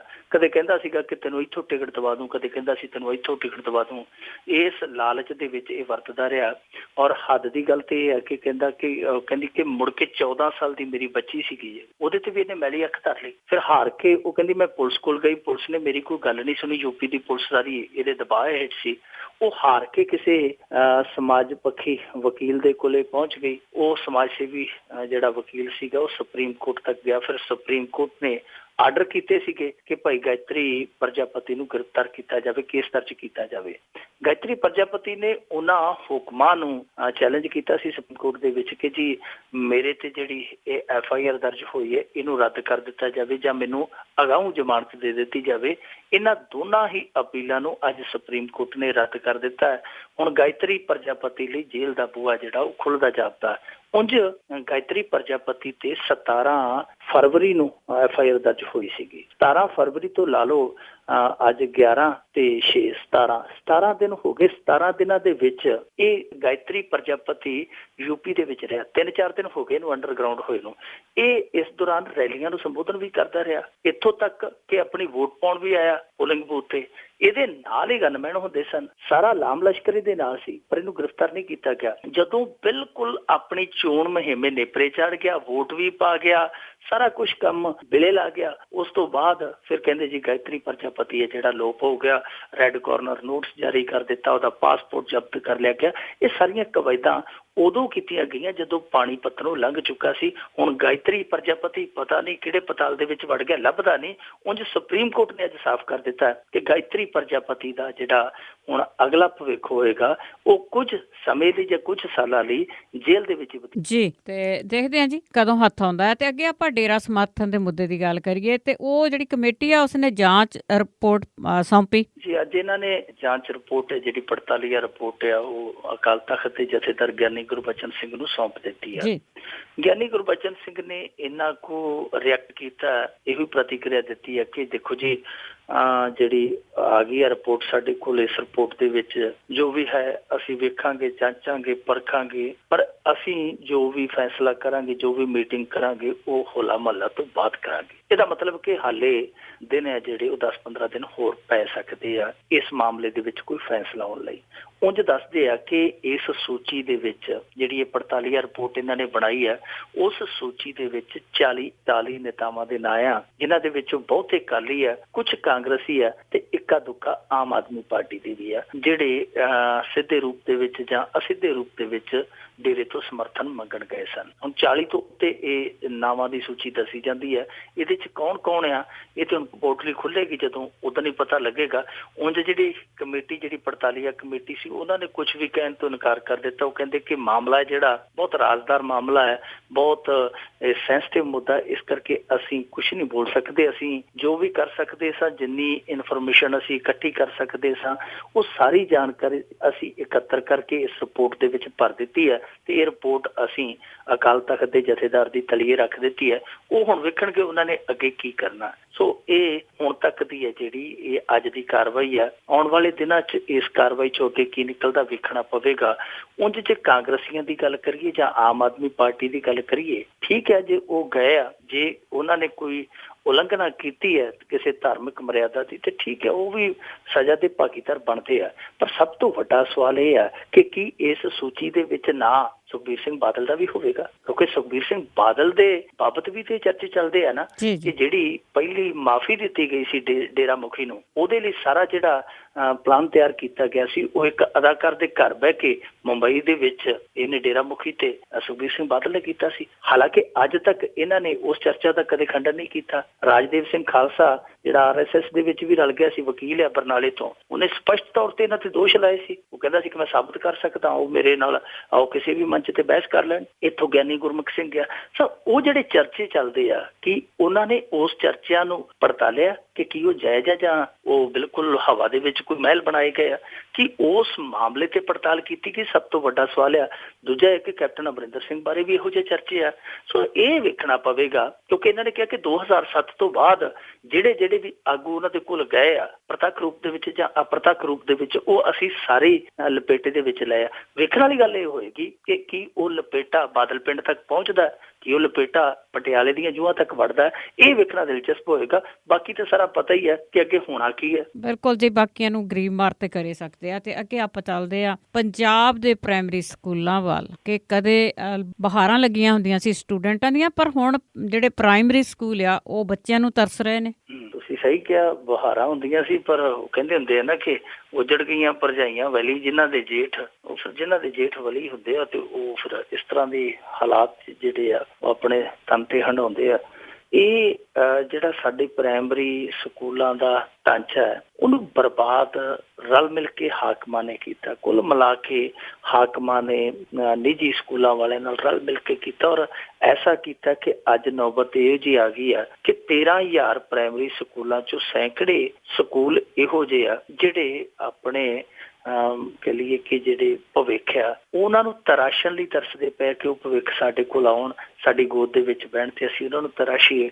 ਹੋਇਆ ਇਹ ਹੈ ਕਿ ਅੰਕੜੇ ਜਿਹੜੇ ਦੱਸਦੇ ਆ ਕਿ ਬਹੁਤ ਸਾਰੇ ਸਕੂਲ ਇਹੋ ਜਿਹੇ ਆ ਜਿਨ੍ਹਾਂ ਦੇ ਵਿੱਚ ਵਿਦਿਆਰਥੀ ਜਿਹੜੇ ਆ ਉਹ ਬਿਲਕੁਲ ਨਾ ਮਾਤਰ ਰਹਿ ਗਏ ਆ। ਕੋਈ ਨਵਾਂ ਦਾਖਲਾ ਹੁੰਦਾ ਹੀ ਨਹੀਂ, ਨਵੇਂ ਦਾਖਲੇ ਹੋ ਹੀ ਨਹੀਂ ਰਹੇ। ਜਿੱਥੇ ਹੈ ਵੀ ਹੈ ਤਾਂ ਉੱਥੇ ਗਿਣਤੀ ਬਹੁਤ ਘੱਟ ਆ। ਇਹ ਅੰਕੜਾ ਆ ਰਿਹਾ ਸਾਹਮਣੇ ਕਿ ਆਮ ਤੌਰ ਤੇ ਨਿਯਮਾਂ ਮੁਤਾਬਕ 30 ਵਿਦਿਆਰਥੀਆਂ ਪਿੱਛੇ, 30 ਬੱਚਿਆਂ ਪਿੱਛੇ ਇੱਕ ਅਧਿਆਪਕ ਹੋਣਾ ਚਾਹੀਦਾ ਪ੍ਰਾਇਮਰੀ ਸਕੂਲਾਂ 'ਚ। ਪੰਜਾਬ ਦੀ ਹਾਲਤ ਇਹ ਆ ਕਿ 19 ਬੱਚਿਆਂ ਦੇ ਪਿੱਛੇ ਇੱਕ ਅਧਿਆਪਕ ਆ। ਇਹਦਾ ਮਤਲਬ ਇਹ ਨਹੀਂ ਕਿ ਅਧਿਆਪਕਾਂ ਦੀ ਗਿਣਤੀ ਵੱਧ ਗਈ ਆ, ਗਿਣਤੀ ਬਹੁਤ ਵੱਡੇ ਪੱਧਰ ਤੇ ਇਸ ਕਰਕੇ ਹੋ ਗਈ ਕਿ ਨਵੀਂ ਭਰਤੀ ਹੋ ਗਈ ਹੈ। ਇਸ ਕਰਕੇ ਆ ਕਿਉਂਕਿ ਇਹਨਾਂ ਵਿਦਿਆਰਥੀਆਂ ਦੀ ਗਿਣਤੀ ਹੈ ਜਿਹੜੀ ਉਹ ਲਗਾਤਾਰ ਡਿੱਗਦੀ ਜਾ ਰਹੀ ਹੈ। ਪਿੱਛੇ ਜੇ ਤੁਹਾਨੂੰ ਯਾਦ ਹੋਣਾ, ਇਹਨਾਂ ਨੇ ਜਿਹੜੇ ਘੱਟ ਗਿਣਤੀ ਵਾਲੇ ਸਕੂਲ ਸਨ, ਜਿੱਥੇ ਵਿਦਿਆਰਥੀਆਂ ਦੀ ਗਿਣਤੀ ਬਹੁਤ ਥੋੜੀ ਸੀ, ਉਹਨਾਂ ਨੂੰ ਮਰਜ਼ ਕਰ ਦਿੱਤਾ ਸੀ ਕਿ ਨੇੜਲੇ ਸਕੂਲ 'ਚ 1-2 ਕਿਲੋਮੀਟਰ ਦੇ ਏਰੀਏ ਦੇ ਵਿੱਚ ਜਿਹੜੇ ਚੰਗੇ ਸਕੂਲ ਹੈ, ਜਿਨ੍ਹਾਂ ਦੇ ਵਿੱਚ ਹਾਜ਼ਰੀ ਚੰਗੀ ਹੈ, ਉਹਨਾਂ ਨਾਲ ਮਰਜ਼ ਕਰ ਦਿਓ। ਇਹ ਮਰਜ਼ ਇਸੇ ਕਰਕੇ ਕੀਤੇ ਸਨ ਕਿ ਚਲੋ ਜੀ, ਜਿੱਥੇ ਘੱਟ ਗਿਣਤੀ ਹੈ ਸਟੂਡੈਂਟਾਂ ਦੀ, ਉਹਨਾਂ ਨੂੰ ਜਾ ਕੇ ਦੂਜੇ ਸਕੂਲ ਦੇ ਨਾਲ ਰਲਾ ਦਈਏ, ਜਿਹੜੇ ਅਧਿਆਪਕ ਉੱਥੇ ਪੜ੍ਹਾ ਕੇ ਚਲੋ ਪੜ੍ਹਾਈ ਦਾ ਢਾਂਚਾ ਜਿਹੜਾ ਚੰਗਾ ਤੁਰਿਆ ਫਿਰੇ। ਪਰ ਬਾਵਜੂਦ ਇਸ ਦੇ ਹੁਣ ਇਹ ਇੱਕ ਨਵੀਂ ਮੁਸ਼ਕਿਲ ਹੈ ਕਿ ਸੈਂਕੜੇ ਸਕੂਲ ਫਿਰ ਇਹੋ ਜਿਹੇ ਸਿਰ ਚੁੱਕੀ ਬੈਠੇ ਆ ਜਿਨ੍ਹਾਂ ਦੇ ਵਿੱਚ ਵਿਦਿਆਰਥੀ ਜਿਹੜੇ ਬਿਲਕੁਲ ਥੋੜੇ ਆ ਜਾਂ ਬਿਲਕੁਲ ਹੈ ਹੀ ਨਹੀਂ। ਕੁਝ ਸਕੂਲ ਤੇ ਇਹੋ ਜਿਹੇ ਦੱਸਦੇ ਆ ਕਿ ਜਿੱਥੇ ਅਧਿਆਪਕ ਜ਼ਿਆਦੇ ਆ, ਵਿਦਿਆਰਥੀ ਘੱਟ ਆ। ਸੋ ਇਹ ਬੜੀ ਵੱਡੀ ਸਮੱਸਿਆ। ਇਸ ਸਮੱਸਿਆ ਨੂੰ ਕਿਸ ਤਰ੍ਹਾਂ ਨਜਿੱਠਿਆ ਜਾਏਗਾ, ਇਹ ਤੇ ਹੁਣ 11 ਮਾਰਚ ਤੋਂ ਬਾਅਦ ਹੀ ਤੈਅ ਹੋਣਾ, ਕਿਉਂਕਿ ਹੋ ਸਕਦਾ ਸਰਕਾਰ ਇਹ ਰਿਪੀਟ ਹੋਵੇ ਜਾਂ ਹੋ ਸਕਦਾ ਕੋਈ ਨਵੀਂ ਸਰਕਾਰ ਆਵੇ। ਉਹ ਕਿਸ ਤਰ੍ਹਾਂ ਦੀ ਪਾਲਿਸੀ ਕੋਈ ਬੁੱਕਲ ਚੋਂ ਕੱਢਦੀ ਹੈ, ਉਹ ਤੇ ਉਹ ਹੀ ਤੈਅ ਕਰੇਗੀ। ਪਰ ਹਾਲ ਦੀ ਘੜੀ ਜੇ ਅਸੀਂ ਪ੍ਰਾਇਮਰੀ ਸਕੂਲਾਂ ਵੱਲ ਵੇਖਦੇ ਹਾਂ, ਜਿਹੜਾ ਸ਼ਬਦ ਤੁਸੀਂ ਵਰਤਿਆ ਕਿ ਕਿਤੇ ਬਹਾਰਾਂ ਹੁੰਦੀਆਂ ਸਨ, ਜਦੋਂ ਅਸੀਂ ਉਹਨਾਂ ਸਕੂਲਾਂ ਵੱਲ ਵੇਖਦੇ ਹਾਂ ਤਾਂ ਵਾਕਿਆ ਹੀ ਰੋਣ ਆਉਂਦਾ ਕਿ ਕੀ ਇਹ ਉਹੀ ਸਕੂਲ ਆ ਜਿਨ੍ਹਾਂ ਸਕੂਲਾਂ ਦੇ ਵਿੱਚ ਸ਼ੈਬਰਾਂ ਲੱਗੀਆਂ ਹੁੰਦੀਆਂ ਸਨ, ਜਿਨ੍ਹਾਂ ਸਕੂਲਾਂ ਦੇ ਵਿੱਚੋਂ ਉੱਚ ਕੋਟੀ ਦੇ ਲੋਕ ਨਿਕਲਦੇ ਸਨ, ਔਰ ਐਸੇ ਲੋਕ ਨਿਕਲਦੇ ਸਨ ਜਿਨ੍ਹਾਂ ਨੇ ਜਾ ਕੇ ਵਿਦੇਸ਼ਾਂ ਦੀ ਧਰਤੀ ਤੇ ਝੰਡੇ ਗੱਡੇ ਸਫਲਤਾ ਤੇ ਅੱਜ ਹਾਲ ਇਹ ਆ ਕਿ ਗਰੀਬ ਤੋਂ ਗਰੀਬ ਬੱਚਾ ਵੀ ਹੈ ਜਿਹੜਾ, ਉਹਦੇ ਮਾਪੇ ਵੀ ਇਹ ਗੱਲ ਚਾਹੁੰਦੇ ਆ ਕਿ ਚਾਹੇ ਕਰਜ਼ਾ ਜਿਹੜਾ ਉਹ ਜਿੰਨਾ ਮਰਜ਼ੀ ਚੁੱਕਣਾ ਪਵੇ, ਪਰ ਇਹ ਬੱਚਾ ਅਸੀਂ ਸਰਕਾਰੀ ਸਕੂਲਾਂ 'ਚ ਨਹੀਂ ਪੜ੍ਹਾਉਣਾ। ਇਹ ਕਿਉਂ, ਇਹ ਨੌਬਤ ਕਿਉਂ ਆਈ, ਇਹ ਸੋਚਣ ਵਿਚਾਰਨ ਦੀ ਗੱਲ ਆ। ਪਰ ਉਂਝ ਸਕੂਲਾਂ ਦੀ ਜਿਹੜੀ ਆ ਉਹ ਕਹਾਣੀ ਬਹੁਤ ਲੰਮੇ ਸਮੇਂ ਤੋਂ ਖਰਾਬ ਆ। ਇਸ ਬਾਬਤ ਸਾਰੇ ਰੌਲਾ ਪਾਉਂਦੇ ਆਏ ਆ। ਪਰ ਕੀ ਕਰੀਏ, ਕੋਈ ਸੁਣਦੇ ਨਹੀਂ। ਜਿਵੇਂ ਕਹਿੰਦੇ ਹੁੰਦੇ ਨੇ ਕਿ ਵੰਝਲੀ ਦਾ ਕੀ ਵਜਾਉਣਾ, ਮੂੰਹ ਹੀ ਵਿੰਗਾ ਕਰਨਾ। ਸੋ ਇਸ ਵਿਸ਼ੇ ਤੇ ਜਿੰਨੀਆਂ ਮਰਜ਼ੀ ਇਹਨਾਂ ਨੂੰ ਲਾਹਨਤਾਂ ਪਾ ਲਓ, ਇਹ ਵੰਝਲੀ ਦੇ ਮੂੰਹ ਵਾਲੀ ਗੱਲ ਹੀ ਆ ਕਿ ਵੰਝਲੀ ਵਜਾ ਕੇ ਜਿੰਨਾ ਮਰਜ਼ੀ ਮੂੰਹ ਵਿੰਗਾ ਕਰ ਲਓ। ਪਰ ਅਸਲੀਅਤ ਇਹ ਆ ਕਿ ਜੇ ਨਿੱਜੀ ਸਕੂਲਾਂ ਨੇ ਇਹਨਾਂ ਸਕੂਲਾਂ ਦਾ ਬੇੜਾ ਪਾਇਆ ਤਾਂ ਉਹਦੇ ਵਿੱਚ ਇਹਨਾਂ ਲੋਕਾਂ ਦਾ, ਇਹਨਾਂ ਹਾਕਮਾਂ ਦਾ ਬਹੁਤ ਵੱਡਾ ਗੁਨਾਹ ਆ, ਕਿਉਂਕਿ ਇਹ ਜਿਹੜੇ ਨਿੱਜੀ ਸਕੂਲ, ਜਿਹੜੇ ਦੁਕਾਨਦਾਰੀਆਂ ਬਣੇ ਆ, ਇਹ ਇਹਨਾਂ ਦੇ ਆਪਦੇ ਲੋਕ ਸੀਗੇ ਜਿਨ੍ਹਾਂ ਦੇ ਬਿਜ਼ਨਸ ਨੂੰ ਇਹਨਾਂ ਨੇ ਪ੍ਰਫੁੱਲਤ ਹੋਣ ਦਾ, ਵਧਣ ਫੁੱਲਣ ਦਾ ਖੁੱਲਾ ਰਾਹ ਦਿੱਤਾ, ਖੁੱਲਾ ਮੌਕਾ ਦਿੱਤਾ, ਔਰ ਇੱਥੋਂ ਤੱਕ ਕਿ ਇਹਨਾਂ ਨੂੰ ਖੁੱਲੇ ਵਸੀਲੇ ਦਿੱਤੇ ਜੀ। ਤੇ ਅੱਗੇ ਆਪਾਂ ਚੱਲਦੇ ਹਾਂ ਜੀ, ਇੱਕ ਹੋਰ ਸ਼ੌਂਕ ਦੀ ਗੱਲ ਕਰਦੇ ਹਾਂ ਕਿ ਘਰਵਾਲੀ ਦੇ ਮਹਿੰਗੇ ਸੂਟਾਂ ਨੂੰ ਲੈ ਕੇ ਪੂਰਦਾ ਥਾਣੇਦਾਰ ਚੋਰ ਬਣ ਗਿਆ। ਕਹਿੰਦੇ ਹੁੰਦੇ ਕਿ ਚੋਰੀ ਯਾਰੀ ਚਾਕਰੀ ਬਾਜ ਵਸੀਲੇ ਨਾ। ਵਸੀਲਾ ਤਾਂ ਫਿਰ ਕੋਈ ਕਰਨਾ ਹੀ ਪੈਂਦਾ, ਚਾਹੇ ਕੋਈ ਥਾਣੇਦਾਰ ਹੈ, ਚਾਹੇ ਕੋਈ ਪ੍ਰੋਫੈਸ਼ਨਲ ਚੋਰ ਆ। ਪਰ ਇਹ ਥਾਣੇਦਾਰ ਵਿਚਾਰਾ ਨਾ ਤੇ ਥਾਣੇਦਾਰ ਰਹਿ ਸਕਿਆ ਤੇ ਨਾ ਹੀ ਪੂਰਾ ਚੋਰ ਬਣ ਸਕਿਆ, ਨਾ ਕਾਵਾਂ ਚੋਂ ਨਾ ਹਾਂਸਾ ਚੋਂ, ਵਿੱਚ ਵਿਚਾਲੇ ਰਹਿ ਗਿਆ। ਇਹ ਦਰਅਸਲ ਥਾਣੇਦਾਰ ਸੀਗਾ ਸੰਗਰੂਰ ਦਾ, ਸੰਗਰੂਰ ਦੇ ਵਿੱਚ ਤੈਨਾਤ ਸੀਗਾ। ਬੀਵੀ ਨੂੰ ਸ਼ੌਂਕ ਸੀ ਕਿ ਮਹਿੰਗੇ ਸੂਟ, ਬ੍ਰਾਂਡਡ ਸੂਟ ਪਾਉਣ ਦੇ। ਇਹ ਵਿਚਾਰਾ ਲਾਚਾਰ ਹੋ ਗਿਆ, ਬੇਬਸ ਹੋ ਗਿਆ। ਚੁੱਕ ਕੇ ਗੱਡੀ ਪਟਿਆਲੇ ਜਾ ਵੜਦਾ ਸੀ। ਇੱਕ ਸ਼ੋਰੂਮ ਇਹਨੇ ਤਕਾ ਲਿਆ ਜਿੱਥੇ ਕੰਮ ਥੋੜਾ ਜਿਹਾ ਸੁਖਾਲਾ ਹੁੰਦਾ ਸੀਗਾ। 1-2 ਵਾਰੀ ਮੁੱਠ ਲਾ ਕੇ ਆ ਗਿਆ ਤੇ ਸਫਲਤਾਪੂਰਵਕ ਘਰੇ ਪਹੁੰਚ ਗਿਆ। ਕੱਲ ਜਦੋਂ ਦੱਸਦੇ ਗਿਆ ਤੇ ਉੱਥੇ ਫੇਰ ਇਹੀ ਹਰਕਤ ਕੀਤੀ। CCTV ਕੈਮਰੇ ਲੱਗੇ ਸਨ। ਉਹਨਾਂ ਨੇ ਜਦੋਂ ਵੇਖਿਆ ਕਿ ਕੋਈ ਹਰਕਤ ਹੋ ਰਹੀ ਹੈ, ਹਰਕਤ ਵੈਸੇ ਇਸ ਤਰੀਕੇ ਨਾਲ ਹੋ ਰਹੀ ਸੀ ਕਿ ਇਹ ਗੱਲਬਾਤ ਕਰਦਾ ਪਿਆ ਸੀ, ਕਰਿੰਦਿਆਂ ਨੂੰ ਗੱਲੀ ਲਾ ਲੈਂਦਾ ਸੀਗਾ। ਇਹਦੀ ਬੀਵੀ ਜਿਹੜੀ ਹੈ ਉਹ ਆਪਣਾ ਕੰਮ ਕਰ ਜਾਂਦੀ ਸੀ। ਜਦੋਂ ਇਹ ਸਭ ਕੁਝ ਹੋ ਰਿਹਾ ਸੀ, ਉਹ ਇੱਕ ਕਰਿੰਦੇ ਨੂੰ ਸ਼ੱਕ ਪਿਆ। ਉਹਨੇ ਦਵਾ ਦਵ ਕੈਮਰੇ ਦੀ ਰਿਕਾਰਡਿੰਗ ਹੈ ਜਿਹੜੀ ਉਹ ਪਿੱਛੇ ਕੀਤੀ। ਪਿੱਛੇ ਕਰਕੇ ਵੇਖਿਆ ਉਹਨੇ ਤੇ ਇਹ ਸਭ ਕੁਝ ਹੋ ਰਿਹਾ ਸੀ। ਉਹਨਾਂ ਨੇ ਫਿਰ ਜਦੋਂ ਇਹਨੂੰ ਘੇਰਿਆ ਕਿ ਭਾਈ ਤੁਹਾਡੇ ਕੋਲ ਸੂਟ ਹੈ ਔਰ ਸੂਟ ਤੁਸੀਂ ਸਾਡੇ ਚੋਰੀ ਕਰਕੇ ਲਿਜਾ ਰਹੇ ਹੋ। ਅਸੀਂ ਪਹਿਲਾਂ ਤੇ ਇਹਨੇ ਰੋਹ ਮਾਰਿਆ, ਤੁਸੀਂ ਕਿਹਦੇ ਨਾਲ ਗੱਲ ਕਰਦੇ ਹੋ, ਤੁਹਾਨੂੰ ਪਤਾ ਨਹੀਂ ਮੈਂ ਥਾਣੇਦਾਰ ਕੇਵਲ ਸਿੰਘ, ਮੈਂ ਉੱਥੇ ਲੱਗਾ, ਇੱਥੇ ਲੱਗਾ, ਮੈਂ ਤੁਹਾਨੂੰ ਮੈਂ ਕਰ ਦੂੰ, ਉਹ ਕਰ ਦੂੰ, ਤੁਹਾਡੇ ਸ਼ੋਰੂਮ ਤਾਲੇ ਲਵਾ ਦੂੰ। ਉਹਨਾਂ ਆਖਿਆ ਸਰਦਾਰ ਸਾਹਿਬ ਗੱਲ ਜਿਹੜੀ ਸਾਡੇ ਨਾਲ ਬੰਦੇ ਵਾਲੀ ਕਰੋ, ਤੁਸੀਂ ਆਹ ਹਰਕਤ ਕੀਤੀ ਆ ਔਰ ਇਸ ਸਮੇਂ ਤੁਸੀਂ ਥਾਣੇਦਾਰ ਨਹੀਂ, ਇਸ ਸਮੇਂ ਤੁਸੀਂ ਇੱਕ ਚੋਰ ਹੋ। ਸੋ ਨਾਲ ਫਿਰ ਕੋਈ ਆਂਢੀ ਗੁਆਂਢੀ ਹੋਰ ਰਾਹਗੀਰ ਦੁਕਾਨਦਾਰ ਜਿਹੜੇ ਉਹ ਵੀ ਇਕੱਠੇ ਹੋ ਗਏ। ਇਹਨਾਂ ਕੋਲੋਂ ਚੋਰੀ ਦਾ ਸਮਾਨ ਜਿਹੜਾ ਉਹ ਫੜਿਆ ਗਿਆ। ਬਾਅਦ 'ਚ ਇਹਨਾਂ ਨੂੰ ਲਾਗਲੇ ਥਾਣੇ 'ਚ ਲਿਆਂਦਾ ਗਿਆ। ਉੱਥੇ ਫਿਰ ਪੁਲਿਸ ਵਾਲਿਆਂ ਨੇ ਕਿਹਾ ਕਿ ਦੇਖੋ ਮੁਲਾਜ਼ਮ ਬੰਦਾ, ਜੇ ਇਸ ਤਰ੍ਹਾਂ ਇਹਦੇ ਤੇ ਕੋਈ ਕੇਸ ਦਰਜ ਹੋ ਗਿਆ ਤੇ ਰਗੜਿਆ ਜਾਊਗਾ, ਅਸੀਂ ਇਹਦੀ ਜਿਹੜੀ ਹਰਕਤ ਆ ਉਹਦੇ ਲਈ ਭਾਈ ਤੁਹਾਡੇ ਤੋਂ ਮਾਫੀ ਮੰਗ ਲਵੇ, ਜੋ ਤੁਹਾਡਾ ਕੋਈ ਦੰਡ ਜੁਰਮਾਨਾ ਭਰ ਦੇਗਾ। ਫਿਰ ਉਹਨਾਂ ਨੇ ਵੀ ਸੋਚਿਆ ਔਰ ਫਿਰ ਇਸ ਤੋਂ ਬਾਅਦ ਇਹ ਸਮਝੌਤਾ ਜਿਹੜਾ ਹੋ ਗਿਆ ਕਿ ਚਲੋ ਇਹਨੇ ਗਲਤੀ ਕਰ ਲਈ, ਅਗਲੀ ਵਾਰ ਇਹ ਗਲਤੀ ਨਾ ਕਰੇ, ਲਿਖਤੀ ਰੂਪ ਦੇ ਵਿੱਚ ਦੇ ਕੇ ਉੱਥੋਂ ਜਾਨ ਛਡਾਈ ਹੈ ਥਾਣੇਦਾਰ ਨੇ। ਉਂਝ ਪੰਜਾਬ ਪੁਲਿਸ ਦੇ ਇਹੋ ਜਿਹੇ ਕਾਰਨਾਮੇ ਨਵੇਂ ਨਹੀਂ ਆ। ਤੁਹਾਨੂੰ ਯਾਦ ਹੋਣਾ ਜਲੰਧਰ ਦੇ ਵਿੱਚ 1.5-2 ਸਾਲ ਦੀ ਗੱਲ ਹੈ, ਇੱਕ ਬੀਬੀ ਸ਼ੋਰੂਮ ਦੇ ਥੱਲੇ ਬਣੀ ਪਾਰਕਿੰਗ ਦੇ ਵਿੱਚ ਸਕੂਟੀ ਖੜਾ ਕੇ ਆਸੇ-ਪਾਸੇ ਗਈ ਤੇ ਉੱਥੇ ਤੈਨਾਤ ਪੰਜਾਬ ਪੁਲਿਸ ਦੇ ਟ੍ਰੈਫਿਕ ਕਰਮਚਾਰੀ ਨੇ ਉਹ ਸਕੂਟੀ ਦੀ ਡਿੱਗੀ ਭੰਨ ਲਈ ਤੇ ਮੁੜ ਕੇ ਉੱਥੋਂ ਚੱਲਦਾ ਬਣਿਆ। ਜਦੋਂ CCTV ਕੈਮਰੇ ਖੰਗਾਲੇ ਗਏ ਤੇ ਲੋਕ ਹੈਰਾਨ ਰਹਿ ਗਏ ਕਿ ਉਹ ਪੁਲਿਸ ਕਰਮਚਾਰੀ ਜਿਹੜਾ ਕਿ ਉੱਥੇ ਵਾਹਨਾਂ ਦੀ, ਵਹੀਕਲਾਂ ਦੀ ਰਾਖੀ ਲਈ ਖੜਾ ਸੀ, ਉਹੀ ਬੰਦਾ ਉੱਥੋਂ ਡਿੱਗੀ ਤੋੜ ਕੇ ਵਿੱਚੋਂ ਪਰਸ ਕੱਢ ਕੇ ਤੇ ਭੱਜ ਗਿਆ। ਉਸ ਬੰਦੇ ਦੇ ਘਰੋਂ ਜਾ ਕੇ ਪੁਲਿਸ ਨੇ ਉਹ ਪਰਸ ਬਰਾਮਦ ਕੀਤਾ। ਪੰਜਾਬ ਪੁਲਿਸ ਦੇ ਕਾਰਨਾਮੇ ਤੇ ਬਹੁਤ ਗਾਂਹ ਦੇ ਆ, ਜਿੰਨੇ ਮਰਜ਼ੀ ਕਰ ਲਈਏ, ਪਰ ਜਿਹੜੇ ਇਹ ਕਾਰਨਾਮੇ ਆ ਇਹ ਕਰਦੇ ਤਾਂ ਇੱਕਾ ਦੁੱਕਾ ਲੋਕ ਆ, ਪਰ ਇਹਦੀ ਬਦਨਾਮੀ ਦੀ ਜਿਹੜੀ ਪੱਗ ਆ ਉਹ ਸਾਰੇ ਮਹਿਕਮੇ ਦੇ ਸਿਰ ਸੱਜਦੀ ਹੈ। ਇਹੋ ਜਿਹੇ ਲੋਕਾਂ ਨੂੰ ਸਿਆਣਨਾ ਚਾਹੀਦਾ। ਮੇਰੇ ਖਿਆਲ ਦੇ ਨਾਲ ਤੇ ਇਹਨਾਂ ਨੂੰ ਆਮ ਮਾਫੀ ਨਹੀਂ ਦੇਣੀ ਚਾਹੀਦੀ, ਕੋਈ ਨਾ ਕੋਈ ਸੇਕ ਜ਼ਰੂਰ ਲੱਗਣਾ ਚਾਹੀਦਾ ਤਾਂ ਕਿ ਇਹਨਾਂ ਨੂੰ ਵੇਖ ਕੇ ਦੂਜੇ ਵੀ ਸਬਕ ਲੈ ਸਕਣ। ਬਿਲਕੁਲ ਹੀ, ਬਹੁਤ ਚਿਰਾਂ ਤੋਂ ਜੀ ਵਾੜ ਹੀ ਖੇਤ ਨੂੰ ਖਾ ਰਹੀ ਆ, ਤਾਂ ਹੀ ਜਿਹੜਾ ਇਹ ਆਵਾ ਉੱਤਿਆ ਹੋਇਆ ਹੈ। ਤੇ ਅੱਗੇ ਆਪਾਂ ਸ਼੍ਰੋਮਣੀ ਕਮੇਟੀ ਦੀ ਗੱਲ ਕਰੀਏ ਕਿ ਹੁਣ ਮੁਲਾਜ਼ਮਾਂ ਕੋਲੋਂ ਹੀ ਲੰਗਰ ਦੇ ਪੈਸੇ ਵਸੂਲਣ ਦੀ ਤਿਆਰੀ ਵਿੱਚ। ਇਹ ਹੈਰਾਨ ਕਰਨ ਵਾਲੀ ਖਬਰ ਆਈ ਹੈ ਕਿ ਸ਼੍ਰੋਮਣੀ ਕਮੇਟੀ ਹੈ ਜਿਹੜੀ ਉਹ ਇਸ ਫਰਾਕ ਦੇ ਵਿੱਚ ਹੈ ਕਿ ਜਿਹੜੇ ਕਰਮਚਾਰੀ ਉੱਥੇ ਲੰਗਰ ਛਕਦੇ 1-2 ਟਾਈਮ ਉਹਨਾਂ ਤੋਂ ਚਾਰਜਸ ਲੈ ਜਾਣ। ਮਤਲਬ ਕਿ ਜਿਹੜੇ ਕਰਮਚਾਰੀ ਪੱਕੇ ਤੌਰ ਤੇ ਲੰਗਰ ਛਕਦੇ, ਚਾਹੇ ਦੁਪਹਿਰ ਦਾ, ਚਾਹੇ ਸ਼ਾਮ ਦਾ, ਤਰਕਾਲਾਂ ਦਾ, ਚਾਹੇ ਤੜਕੇ, ਜਿਹੜੇ ਪੱਕੇ ਤੌਰ ਤੇ ਲੰਗਰ ਦੇ ਵਿੱਚ ਜਾ ਕੇ ਫੁਲਕਾ ਛਕਦੇ, ਪ੍ਰਸ਼ਾਦਾ ਛਕਦੇ ਆ, ਉਹਨਾਂ ਮੁਲਾਜ਼ਮਾਂ ਤੋਂ ਕਾਟ ਕੱਟੀ ਜਾਵੇ। ਔਰ ਤਜਵੀਜ਼ ਜਿਹੜੀ ਰੱਖੀ ਗਈ ਆ ਉਹ 250 ਰੁਪਇਆ ਪ੍ਰਤੀ ਮਹੀਨੇ ਦੀ ਰੱਖੀ ਗਈ ਕਿ 250 ਰੁਪਇਆ ਇਹਨਾਂ ਦੀ ਤਨਖਾਹ ਚੋਂ, ਇਹਨਾਂ ਦੇ ਵੇਤਨ ਚੋਂ ਕੱਟ ਲਿਆ ਜਾਵੇ।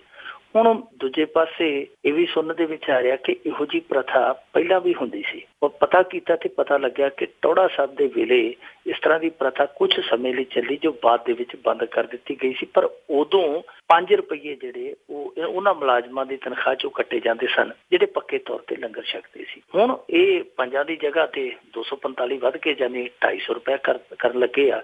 ਪਰ ਦੱਸਦੇ ਆ ਕਿ ਕਿਰਪਾਲ ਸਿੰਘ ਬਡੂੰਗਰ ਹੈ ਜਿਹੜੇ ਉਹਨਾਂ ਦੇ ਅਹਿਲਕਾਰਾਂ ਦੀ ਇਹ ਤਜਵੀਜ਼ ਆ, ਔਰ ਅਹਿਲਕਾਰ ਜਿਹੜੇ ਅੱਜ ਕੱਲ੍ਹ ਉਹ ਬਡੂੰਗਰ ਸਾਹਿਬ ਦੇ ਆਲੇ ਦੁਆਲੇ ਐਸੇ ਅਹਿਲਕਾਰ ਇਕੱਠੇ ਹੋ ਗਏ ਆ ਜਿਹੜੇ ਜਿਵੇਂ ਕਹਿ ਦਿੰਦੇ ਨੇ ਕਿ ਫਲਾਣੇ ਦੀ ਮੱਤ ਮਾਰਨ ਲਈ ਵਾਧੂ ਆ, ਤਾਂ ਉਹ ਵੀ ਵਾਧੂ ਆ। ਇਹੋ ਜਿਹੇ ਪੁੱਠੇ ਸਿੱਧੇ ਕੰਮ ਹੈ ਜਿਹੜੇ ਉਹ ਅੱਜ ਕੱਲ੍ਹ ਕਰਾਉਣ ਡਏ ਆ। ਅੰਦਰਲੀਆਂ ਰਿਪੋਰਟਾਂ ਤੇ ਇਹੋ ਕਹਿਣ ਡੀਆਂ ਕਿ ਬਡੂੰਗਰ ਸਾਹਿਬ ਨੂੰ ਇਸ ਸਮੇਂ ਇਹੋ ਜਿਹੇ ਅਹਿਲਕਾਰਾਂ ਨੇ ਘੇਰਿਆ ਹੋਇਆ ਜਿਹੜੇ ਕਿ ਉਹਨਾਂ ਦੇ ਅਕਸ ਨੂੰ ਖਰਾਬ ਕਰ ਸਕਦੇ ਆ। ਦੂਜੇ ਪਾਸੇ ਇਹ ਵੀ ਸੁਣਨ ਦੇ ਵਿੱਚ ਆ ਰਿਹਾ ਕਿ ਜਿਹੜੇ ਸੇਵਾਦਾਰ ਉੱਥੇ ਆਉਂਦੇ, ਪੱਕੇ ਸੇਵਾਦਾਰ, ਪੱਕੇ ਕਰਮਚਾਰੀ ਕਮੇਟੀ ਦੇ, ਉਹ ਆਉਂਦੇ ਆ ਕਿਸੇ ਸਵਾਰੀ ਤੇ, ਮਸਲਨ ਕੋਈ ਮੋਪੜ ਲੈ ਕੇ ਆਉਂਦਾ, ਕੋਈ ਸਕੂਟਰ ਮੋਟਰਸਾਈਕਲ ਲੈ ਕੇ ਆਉਂਦਾ ਜਾਂ ਸਾਈਕਲ ਲੈ ਕੇ ਆਉਂਦਾ ਤੇ ਬਾਹਰ ਪਾਰਕਿੰਗ 'ਚ ਠੱਲਦਾ, ਉਸ ਪਾਰਕਿੰਗ ਦੇ ਵੀ 200-250 ਰੁਪਏ ਜਿਹੜੇ ਉਹ ਇਹਨਾਂ ਦੀ ਤਨਖਾਹ ਚੋਂ ਕੱਟੇ ਜਾਇਆ ਕਰਨਗੇ। ਉਂਝ ਜੇ ਵੇਖੀਏ ਤੇ 70-80 ਹਜ਼ਾਰ ਰੁਪਇਆ ਜੇ ਕੋਈ ਸੈਕਟਰੀ ਲੈਂਦਾ ਜਾਂ ਜਿਵੇਂ ਮੁੱਖ ਸਕੱਤਰ ਸੀਗਾ 3 ਲੱਖੀਆ, ਉਸ ਤੋਂ ਬਾਅਦ 1 ਲੱਖੀਆ ਹੋ ਗਿਆ, ਉਹੋ ਜਿਹੇ ਬੰਦੇ ਤੋਂ ਤੇ ਚਲੋ 200-400 500 700 800 ਕੱਟ ਲਿਆ ਜਾਵੇ ਤੇ ਕੋਈ ਫਰਕ ਨਹੀਂ ਪੈਂਦਾ ਜੇ ਸਮੁੰਦਰ ਚੋਂ ਕੋਈ ਚਿੜੀ ਚੁੰਝ ਭਰ ਵੀ ਲਵੇ। ਪਰ ਜਿਹੜਾ ਮੁਲਾਜ਼ਮ 5000 10,000 12,000 ਰੁਪਇਆ ਤਨਖਾਹ ਲੈਂਦਾ ਤੇ ਉਹ ਉਸ ਤਨਖਾਹ ਤੇ ਕੰਮ ਹੀ ਇਹ ਸੋਚ ਕੇ ਕਰਦਾ ਹੈ ਕਿ ਗੁਰੂ ਘਰ ਆ, ਲੰਗਰ ਹੈ ਜਿਹੜਾ ਉਹ ਮੁਫਤ ਹੈ, ਰਿਹਾਇਸ਼ ਵੀ ਉੱਥੇ ਮੁਫਤ ਦੀ ਹੈ, ਚਲੋ ਜਿਹੜਾ ਕੋਈ 5-7-10,000 ਜਿਹੜਾ ਬਚਦਾ ਉਹ ਬਚਤ ਦਾ ਹੀ ਹੈ। ਤੇ ਜੇ ਉਹ ਬੰਦਿਆਂ ਨੂੰ ਇਸ ਤਰ੍ਹਾਂ ਦੀ ਮਾਰ ਪਵੇਗੀ ਫਿਰ ਉਹ ਕਲਪਣਗੇ ਜ਼ਰੂਰ। ਇਸੇ ਕਰਕੇ ਹੀ ਭਾਈ ਬਲਦੇਵ ਸਿੰਘ ਵਡਾਲਾ ਜਿਹੜਾ ਉਹਨੇ ਬਹੁਤ ਸਖਤ ਬਿਆਨ ਦਿੱਤਾ, ਉਹਨੇ ਆਖਿਆ ਕਿ ਇਹ ਜਜ਼ੀਆ ਹੈ ਔਰ ਇਹ ਲੰਗਰ ਤੇ ਜਜ਼ੀਆ ਨਹੀਂ ਲਾਉਣਾ ਚਾਹੀਦਾ। ਉਹਨੇ ਇਹਦੀ ਤੁਲਨਾ ਜਜ਼ੀਏ ਦੇ ਨਾਲ ਕੀਤੀ ਹੈ ਕਿ ਇਹ ਇੱਕ ਜਜ਼ੀਆ ਹੈ। ਸੋ ਦੂਜੇ ਪਾਸੇ ਇਹ ਵੀ ਤਰਕ ਦਿੱਤਾ ਜਾ ਰਿਹਾ ਕਿ ਜਿੱਥੇ ਇੰਨੇ ਹਜ਼ਾਰਾਂ ਸ਼ਰਧਾਲੂ ਆ ਕੇ ਭੋਜਨ ਛਕ ਕੇ ਤ੍ਰਿਪਤ ਹੁੰਦੇ ਆ, ਜੇ ਉੱਥੇ ਕੋਈ ਕਮੇਟੀ ਦੇ ਕਰਮਚਾਰੀ, ਛੋਟੇ ਕਰਮਚਾਰੀ ਕੋਈ 100-200 ਕੋਈ ਕੁਝ ਦਰਜਨ ਛਕ ਲੈਣ ਤੇ ਕੋਈ ਫਰਕ ਨਹੀਂ ਪੈਂਦਾ। ਇਹ ਜ਼ਰੂਰ ਲੰਗਰ ਦੀ ਪ੍ਰਥਾ ਤੇ ਇਸ ਤਰ੍ਹਾਂ ਦਾ ਸਵਾਲ ਖੜਾ ਕਰਨਾ, ਇਸ ਤਰ੍ਹਾਂ ਦਾ ਵਿਵਾਦ ਖੜਾ ਕਰਨਾ। ਸੋ ਪਰ ਵਿਵਾਦ ਹੁਣ ਖੜਾ ਜਿਹੜਾ ਉਹ ਤੇ ਲਗਭਗ ਹੋ ਚੁੱਕਾ ਹੈ, ਪਰ ਆਉਣ ਵਾਲੇ ਦਿਨਾਂ 'ਚ ਇਹ ਵਿਵਾਦ ਤਾਂ ਪੱਕ ਸਕਦਾ ਜੇ ਇਹ ਆਪਣੀ ਤਜਵੀਜ਼ ਤੋਂ ਪਿੱਛੇ ਨਾ ਹਟੇ। ਉਂਝ ਲੋਕ ਸਵਾਲ ਪਹਿਲਾਂ ਹੀ ਕਰਨ ਲੱਗ ਪਏ ਆ। ਉਹ ਕਹਿੰਦੇ ਕਿ ਜਿਹੜਾ ਲੰਗਰ ਵਰਲਡ ਕੱਪ ਕਬੱਡੀ 'ਚ ਜਾਂਦਾ ਹੁੰਦਾ ਸੀ, ਕੀ ਉਹਦੇ ਤੇ ਵੀ ਫਿਰ ਇਹ ਜੇ ਦੁਬਾਰਾ ਦੁਹਰਾਇਆ ਜਾਏਗਾ ਕੀ ਉਹਦੇ ਤੇ ਵੀ ਇਸ ਪ੍ਰਥਾ ਦਾ ਅਸਰ ਪਵੇਗਾ? ਕੀ ਉਹਦੇ ਤੇ ਵੀ ਚਾਰਜਸ ਲੱਗਣਗੇ? ਰੈਲੀਆਂ 'ਚ ਲੰਗਰ ਜਿਹੜਾ ਜਾਂਦਾ ਹੈ ਕੀ ਉਹਦੇ ਤੇ ਵੀ ਇਸ ਤਰ੍ਹਾਂ ਦੇ ਚਾਰਜਸ ਲੱਗਣਗੇ? ਸੋ ਲੋਕ ਬੜੇ ਤਰ੍ਹਾਂ ਦੇ ਸਵਾਲ ਕਰਦੇ ਪਏ ਆ। ਉਂਝ ਜਿਸ ਤਰੀਕੇ ਦਾ ਵਿਰੋਧ ਹੋਇਆ, ਵੈਸੇ ਇਹਨਾਂ ਟੋਹ ਕੇ ਵੇਖਿਆ, ਗੱਲ ਨਿਕਲੀ ਹੈ ਬਾਹਰ, ਮੈਨੂੰ ਲੱਗਦਾ ਨਹੀਂ ਕਿ ਇਹ ਪ੍ਰਥਾ ਚੱਲੇਗੀ, ਪਰ ਜੇ ਚੱਲੀ ਤਾਂ ਫਿਰ ਵਿਵਾਦ ਰੱਜ ਕੇ ਹੋਏਗਾ। ਬਿਲਕੁਲ ਜੀ, ਉਹਨਾਂ ਨੇ ਇੱਕ ਕਹਿੰਦੇ ਵੀ ਚਲਾ ਕੇ ਦੇਖੀ ਆ, ਸ਼ਾਇਦ ਲੋਕਾਂ ਤੋਂ ਵੀ ਜਿਹੜੀ ਸੰਗਤ ਛਕਣ ਜਾਂਦੀ ਹੈ, ਸ਼ਾਇਦ ਅਗਲਾ ਸਟੈਪ ਉਹਨਾਂ ਤੇ ਵੀ ਹੋਵੇ। ਤੇ ਅੱਗੇ ਆਪਾਂ ਝੰਡੇ ਦੀ ਗੱਲ ਕਰਦੇ ਆ ਕਿ ਪਾਕਿਸਤਾਨ ਨੇ ਜਿਤਾਇਆ ਭਾਰਤ ਦੇ ਉੱਚੇ ਝੰਡੇ ਤੇ ਇਤਰਾਜ਼। ਇਹ ਝੰਡਾ ਲਾਇਆ ਗਿਆ ਜੀ 360 ਫੁੱਟ ਦਾ ਅਟਾਰੀ ਬਾਰਡਰ ਤੇ ਭਾਰਤ ਪਾਕਿਸਤਾਨ ਸਰਹੱਦ ਦੇ ਬਿਲਕੁਲ ਨੇੜੇ, ਔਰ ਇਸ ਝੰਡੇ ਨੂੰ ਲਾਉਣ ਦੇ ਵਿੱਚ ਵਿਸ਼ੇਸ਼ ਦਿਲਚਸਪੀ ਦਿਖਾਈ ਅਨਿਲ ਜੋਸ਼ੀ ਨੇ। ਅਨਿਲ ਜੋਸ਼ੀ ਭਾਰਤੀ ਜਨਤਾ ਪਾਰਟੀ ਦੇ ਕੋਟੇ ਦਾ ਕੈਬਨਿਟ ਮੰਤਰੀ ਆ, ਔਰ ਉਹ ਮੰਤਰੀ ਆ ਜਿਹੜਾ ਕਿਸੇ ਸਮੇਂ ਇੱਕ ਛੋਟੀ ਜਿਹੀ ਕੱਪੜੇ ਦੀ ਦੁਕਾਨ ਚਲਾਉਂਦਾ ਹੁੰਦਾ ਸੀ ਤੇ ਦੁਕਾਨ ਚਲਾਉਂਦਾ ਮੁੜ ਕੇ ਸਾਰਾ ਅੰਮ੍ਰਿਤਸਰ ਜ਼ਿਲ੍ਹਾ ਹੀ ਚਲਾਉਣ ਲੱਗ ਪਿਆ। ਨਵਜੋਤ ਸਿੱਧੂ ਪਰਿਵਾਰ ਦੇ ਨਾਲ ਉਹਦੀ ਚੰਗੀ ਨੇੜਤਾ ਸੀ, ਪਰ ਮੁੜ ਕੇ ਉਹ ਨੇੜਤਾ ਜਿਹੜੀ ਉਹ ਦਫੇੜਤਾ ਦਾ ਰੂਪ ਧਾਰਨ ਕਰ ਗਈ। ਦਫੇੜ ਹੋ ਗਏ ਮੁੜ ਕੇ ਇਹਨਾਂ ਦੇ ਰਿਸ਼ਤੇ, ਹੁਣ ਤੇ ਆਪਸ ਦੇ ਵਿੱਚ ਸਿਆਸੀ ਸ਼ਰੀਕ ਆ, ਪਰ ਦੱਸਦੇ ਆ ਕਿ ਉਹ ਉਹਦੀ ਨਿੱਜੀ ਦਿਲਚਸਪੀ ਸੀ। ਇਹਨਾਂ ਨੇ ਉਹ ਝੰਡਾ ਬਣਾਇਆ, ਲਾਗਤ ਉਹਦੇ ਤੇ 3.5 ਕਰੋੜ ਦੀ ਆਈ ਆ, 360 ਫੁੱਟ ਉੱਚਾ। ਔਰ ਇਹ ਤੇ ਦੱਸਦੇ ਜੀ ਅਸੀਂ ਝੰਡਾ ਵੈਸੇ ਲਾਇਆ ਜੀ ਪ੍ਰਤੀਕ ਦੇ ਵਜੋਂ, ਪਰ ਆਮ ਲੋਕਾਂ ਦਾ ਮੰਨਣਾ ਕਿ ਇਹ ਝੰਡਾ ਇਸ ਕਰਕੇ ਲਾਇਆ ਗਿਆ ਕਿ ਇਹ ਇੰਨਾ ਉੱਚਾ ਲਾਇਆ ਜਾਵੇ ਤਾਂ ਕਿ ਲਾਹੌਰ ਜਿਹੜਾ ਕਿ ਉੱਥੋਂ 25-30 ਕਿਲੋਮੀਟਰ ਦੂਰ ਆ, ਉਸ ਲਾਹੌਰ ਸ਼ਹਿਰ ਦੇ ਵਿੱਚੋਂ ਵੀ ਇਹ ਝੰਡਾ ਜਿਹੜਾ ਉਹ ਝੂਲਦਾ ਦਿਖਾਈ ਦੇਵੇ। ਇਹ ਕੁਝ ਲੋਕਾਂ ਦਾ ਕਹਿਣਾ ਹੈ ਕਿ ਜੇ ਇਸ ਤਰ੍ਹਾਂ ਕੀਤਾ ਗਿਆ ਤੇ ਇਹ ਦੂਜੇ ਨੂੰ ਚੜਾਉਣ ਲਈ ਕੀਤਾ ਗਿਆ, ਕਿਉਂਕਿ ਨਹੀਂ ਕਰਨਾ ਚਾਹੀਦਾ ਆਪਣੇ ਪੱਧਰ ਤੇ। ਠੀਕ ਹੈ, ਜਿਹੋ ਜਿਹੇ ਆਮ ਆਕਾਰ ਦੇ ਝੰਡੇ ਚਲਾਏ ਜਾਂਦੇ ਉਹ ਝੁਲਦੇ ਹੀ ਆ, ਉਧਰ ਵੀ ਝੁਲਦੇ ਇੱਧਰ ਵੀ ਝੁਲਦੇ ਆ, ਪਰ ਪਾਕਿਸਤਾਨ ਨੇ ਇਹਨੂੰ ਦੂਜੇ ਪਾਸਿਓਂ ਲਿਆ। ਪਾਕਿਸਤਾਨ ਵਾਲੇ ਕਹਿੰਦੇ ਆ ਕਿ ਇਹ ਝੰਡਾ ਹੈ ਜੀ ਜਿਹੜਾ ਉਹ ਜਸੂਸੀ ਕਰਨ ਲਈ ਲਾਇਆ ਗਿਆ। ਉਹ ਕਹਿੰਦੇ ਕਿ ਇਹਦੇ ਤੇ ਜਸੂਸੀ ਯੰਤਰ ਫਿੱਟ ਕਰ ਦੇਣਗੇ ਤੇ ਸਾਡੀ ਇਹ ਜਸੂਸੀ ਕਰਿਆ ਕਰਨਗੇ। ਉਂਝ ਵੈਸੇ ਟਾਵਰ ਤੇ ਦੋਨਾਂ ਪਾਸਿਓਂ ਬਹੁਤ ਉੱਚੇ ਇੱਕ ਦੂਜੇ ਦੇ ਇੱਕ ਦੂਜੇ ਦੇ ਖਿਲਾਫ ਬਣਾਏ ਹੋਏ ਆ, ਉਹ ਉਧਰ ਨੂੰ ਵਹਿੰਦੇ ਆ, ਉਧਰ ਨੂੰ ਵਹਿੰਦੇ ਆ। ਪਰ ਇਹ ਝੰਡਾ ਥੋੜਾ ਜਿਹਾ ਬਹੁਤਾ ਉੱਚਾ ਹੋਣ ਕਰਕੇ ਪਾਕਿਸਤਾਨੀਆਂ ਨੇ ਇਹਦੇ ਤੇ ਇਤਰਾਜ਼ ਹੈ ਜਿਹੜਾ ਉਹ ਆਪਣਾ ਦਰਜ ਕਰਾ ਦਿੱਤਾ ਹੈ। ਹੁਣ BSF ਦੇ ਕੋਲ ਇਤਰਾਜ਼ ਪਹੁੰਚਿਆ, ਅੱਗੇ ਦੇਖੋ ਕੀ ਬਣਦਾ। ਉਹ ਵੀ ਉਹੋ ਜਿਹਾ ਵੈਸੇ ਹੋ ਸਕਦਾ, ਇਹਨਾਂ ਨੇ 360 ਫੁੱਟ ਦਾ ਲਾਇਆ, ਉਹ ਕੱਲ ਨੂੰ 370 ਫੁੱਟ ਦਾ ਲਾ ਦੇਣ, ਕਿਉਂਕਿ ਉਹ ਵੀ ਉਸੇ ਰਾਹ ਤੁਰਨ ਵਾਲੇ ਹੀ ਬੰਦੇ ਆ। ਉਂਝ ਜੇ ਦੇਖੀਏ ਤੇ ਇੱਥੇ ਝੰਡੇ, ਸਮਾਰਕਾਂ, ਯਾਦਗਾਰਾਂ ਇਹਨਾਂ ਨੇ ਐਤਕੀ ਕਾਫੀ ਤਰੱਕੀ ਕੀਤੀ ਹੈ। ਬਾਦਲ ਸਾਹਿਬ ਨੇ ਬੜੀ ਤਰੱਕੀ ਕਰਵਾਈ ਹੈ, ਮੋਦੀ ਸਾਹਿਬ ਵੀ ਪੂਰੀ ਤਰੱਕੀ ਕਰਾਈ ਜਾਂਦੇ ਆ। ਕਦੇ ਸਰਦਾਰ ਪਟੇਲ ਦਾ ਬੁੱਤ, ਉਹਦੇ ਲਈ ਸਾਰੇ ਮੁਲਕ ਦਾ ਲੋਹਾ ਇਕੱਠਾ ਕਰ ਲਿਆ, ਉਹਦੇ ਲਈ ਇੱਕ ਬਹੁਤ ਵੱਡਾ ਬਜਟ ਰੱਖ ਦਿੱਤਾ ਗਿਆ। ਹੁਣ ਇਹ ਉਹ ਪਤਾ ਨਹੀਂ ਕਿਹੋ ਜਿਹਾ ਕੰਮ ਕਰੀ ਜਾਂਦੇ ਆ। ਉਂਝ ਜੇ ਵੇਖੀਏ ਤੇ ਹਾਲ ਸਾਡੇ ਇੱਥੇ ਇਸ ਮੁਲਕ ਦੇ ਵਿੱਚ ਇਹ ਆ ਕਿ ਜੇ ਕੋਈ ਰੋਟੀ ਮੰਗਦਾ ਤੇ ਕਹਿ ਦਿੰਦੇ ਕਿ ਨਿੰਮ ਵਾਲੀ ਯੂਰੀਆ। ਜੇ ਇਹ ਸਰਕਾਰ ਤੋਂ ਕੋਈ ਰੋਟੀ ਮੰਗੇ ਤੇ ਕਹਿ ਦਿੰਦੇ ਕਿ ਨਿੰਮ ਵਾਲੀ ਯੂਰੀਆ। ਬੰਦਾ ਪੁੱਛੇ ਕਿ ਨਿੰਮ ਵਾਲੀ ਯੂਰੀਆ, ਅਗਲਾ ਖਾ ਕੇ ਗੁਜ਼ਾਰਾ ਥੋੜੀ ਕਰ ਸਕਦਾ।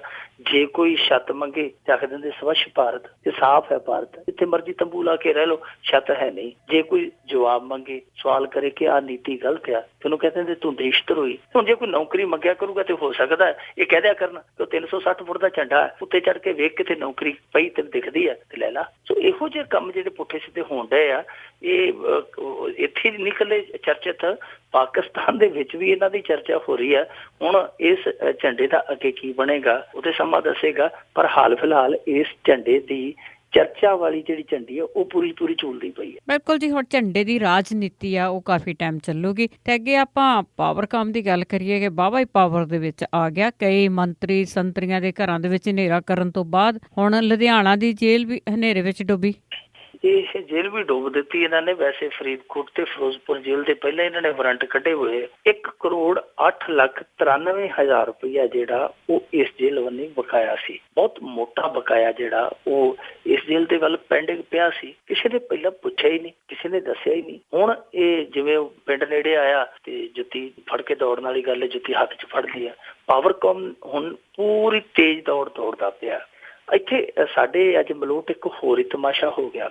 ਸਾਡੇ ਇੱਥੇ ਜਲ ਸਪਲਾਈ ਤੇ ਜਿਹੜੇ ਆ ਸੀਵਰੇਜ ਬੋਰਡ ਵਾਲੇ ਆ, ਇਹਨਾਂ ਨੇ ਅੱਜ 2-3 ਨਾਲ ਢੋਲੀ ਲੈ ਲਏ। 2-3 ਢੋਲੀ ਲੈ ਕੇ ਇਹਨਾਂ ਨੇ ਲਿਸਟਾਂ ਜਿਹੜੀਆਂ ਬਣੀਆਂ ਸਨ, ਜਿਹੜੇ ਮਹੱਲੇ ਦੇ ਵਿੱਚ, ਉਹ ਢੋਲੀ ਉੱਧਰ ਵਾੜ ਦਿੱਤੇ। ਜਿਹੜਾ ਬੰਦਾ ਆਨਾਕਾਨੀ ਕਰਦਾ ਸੀਗਾ ਬਿੱਲ ਦੇਣ ਤੋਂ, ਉਹਦੇ ਬਾਹਰ ਦੇ ਮੂਹਰੇ ਇਹ ਢੋਲ ਵਜਾਉਣਾ ਸ਼ੁਰੂ ਕਰ ਦਿੰਦੇ ਸਨ। ਪਰ ਜਿਵੇਂ ਸਾਡੇ ਵਿਆਹਾਂ ਸ਼ਾਦੀਆਂ 'ਚ ਫਲਾਣੇ ਦੀ ਇੰਨੀ ਵੇਲ, ਫਲਾਣੇ ਦੀ ਇੰਨੀ ਵੇਲ, ਉਹ ਜਿਸ ਤਰ੍ਹਾਂ ਭੰਡ ਕਰਿਆ ਕਰਦੇ ਸਨ, ਜਾਂ ਪਹਿਲਾਂ ਮੰਜੇ ਜੋੜ ਕੇ ਸਪੀਕਰ ਲੱਗਦੇ ਹੁੰਦੇ ਸਨ ਤੇ ਉਹ ਸਪੀਕਰ ਚਲਾਉਣ ਵਾਲੇ ਜਿਵੇਂ ਵੇਲਾ ਕਰਦੇ ਹੁੰਦੇ ਸੀ, ਉਸ ਤਰ੍ਹਾਂ ਵੇਲਾ ਕਰਦੇ ਸੀ ਕਿ ਆਹ ਦੇਖੋ ਜੀ ਫਲਾਣੇ ਸਿੰਘ ਵੱਲ ਇੰਨਾ ਬਕਾਇਆ। ਉਹ ਜਦੋਂ ਇੰਨਾ ਬਕਾਇਆ ਫਲਾਣੇ ਸਿੰਘ ਵੱਲ ਕਹਿੰਦੇ ਸੀ, ਭੱਜ ਕੇ ਨਿਕਲਦਾ ਸੀ ਕਿ ਚੁੱਪ ਕਰ ਤੇ ਆ ਕੇ ਦੱਸ ਜਿਹੜਾ ਕੋਈ ਰਹਿੰਦਾ ਤੇ ਲੈ ਕੇ ਦਫਾ ਹੋ।